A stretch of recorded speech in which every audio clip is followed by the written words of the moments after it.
Voilà, nous sommes en direct des Francopholies de Montréal en compagnie d'Oxmo Puccino. Bonjour Oxmo. Bonjour. Alors, un concert demain soir. Commençons peut-être par ça, vu que euh, c'est le concert au Franco que nous, on attend le plus. Bah, c'est réciproque en termes d'attente. Mm, Ça faisait 2 3 ans que je suis pas venu mm. et je m'étais habitué à venir chaque année parce que j'étais venu 2 fois Oui. consécutivement et donc on prend vite l'habitude Mhm. et forcément bah, demain sera mémorable. Comme je le dis souvent, mais c'est jamais pareil. Vraiment. Surtout ici, c'est bien connu. Mm, tout à fait.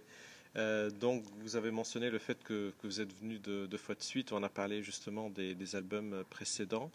Le sixième album étant donc Roi sans carrosse, donc victoire de la musique du meilleur album de musique urbaine.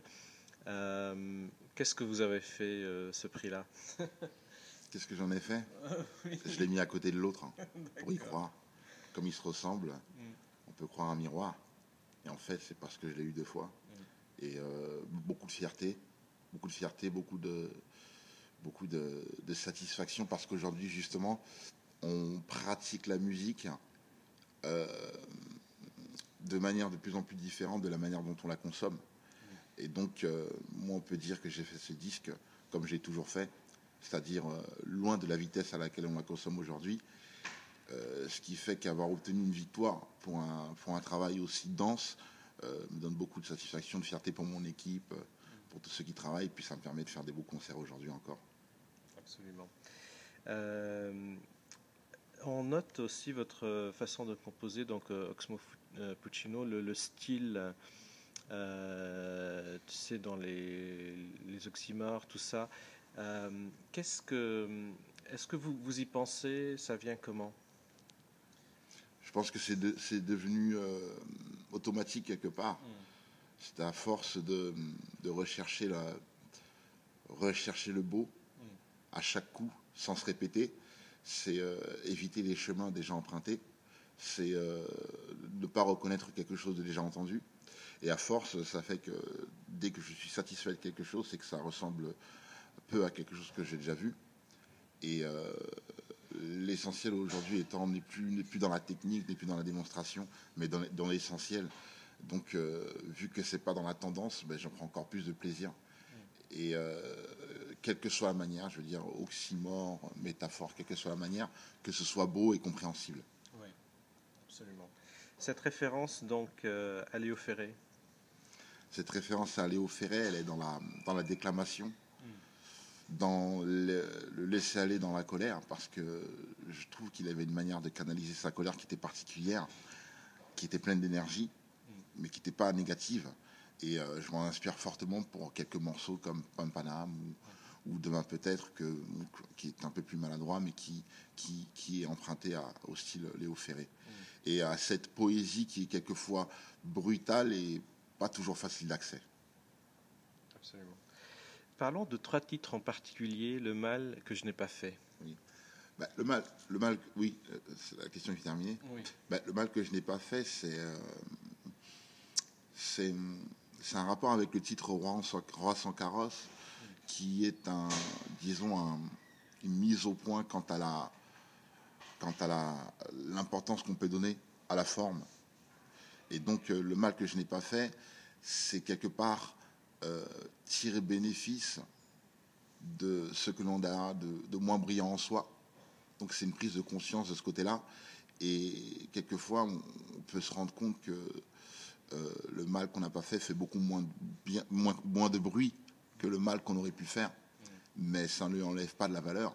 Et donc, je voulais dédier cette chanson à tous les efforts muets qui néanmoins apportent un peu moins de sombreur à ce monde. Ouais, quand même, parce que chaque personne qui se retient de faire quelque chose qui va avec ce colère apporte quelque chose de mieux à ce monde, quand même. Pas ce soir.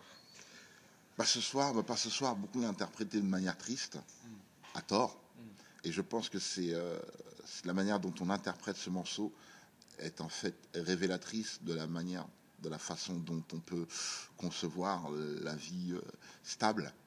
Hein. C'est-à-dire, pour ceux qui se plaignent d'une routine, moi je réponds toujours que c'est une preuve de stabilité.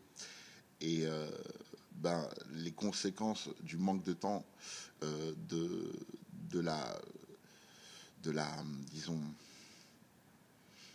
de l'atténuation de la passion, si on peut dire ça comme ça, c'est bien dit. de la construction, de sa participation à la société, fait qu'on a de moins de temps à décerner au loisir, à soi, à nous deux, et qui amène à des conséquences comme ce soir on ne pourra pas, ni demain, ni peut-être après. Et c'est traité du quotidien d'une façon humoristique, avec du détachement, parce qu'au fond, tout ne tourne pas autour de ça, contrairement à ce que disent les magazines. Et donc, il faut rappeler que autour de ça, je mets la famille, je mets le premier rendez-vous, je mets l'essentiel, quoi. Voilà. Le vide en soi. Mais le vide en soi, c'est une chanson. J'ai beaucoup traité de la mort, beaucoup traité de la mort, de l'être perdu, mais on a peu parlé du deuil, du chemin parcouru entre la perte de l'être et l'acceptation, l'habitude, on va dire. Et c'est un sujet rarement traité parce que c'est comme si c'était nié, comme s'il ne se passait rien, comme si on n'existait pas à ce moment-là. Alors que c'est bien dans ce moment-là que se posent les plus grandes questions. C'est à cette étape-là, cette étape qu'il faut passer et qui peut quelquefois prendre quelques années, voire une vie. Donc je trouvais normal, après mûre réflexion, d'écrire sur ce sujet-là. Parce que ce sujet, je pense, c'est le moment où la solitude est la plus vaste. Absolument. Donc, retournons au concert demain soir, le 22 juin, au Francofolie de Montréal.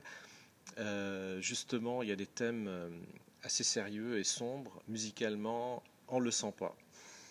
On ne le sent pas parce que l'essentiel est de partager, sans toujours débattre, mais de partager sur un sujet qui mérite l'attention.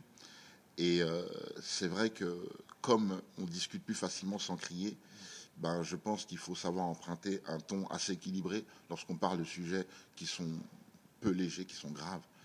Et je pense que tout problème mérite une solution, même les plus graves, raison de plus pour en parler. Et si on peut le faire avec une bonne musique et les bons mots, je pense qu'on peut toucher le maximum de personnes et trouver la solution plus facilement. Je pense qu'on peut y arriver qu'en discutant de toute façon. Voilà. Merci beaucoup, Oxmo Puccino. Donc, très bonne continuation.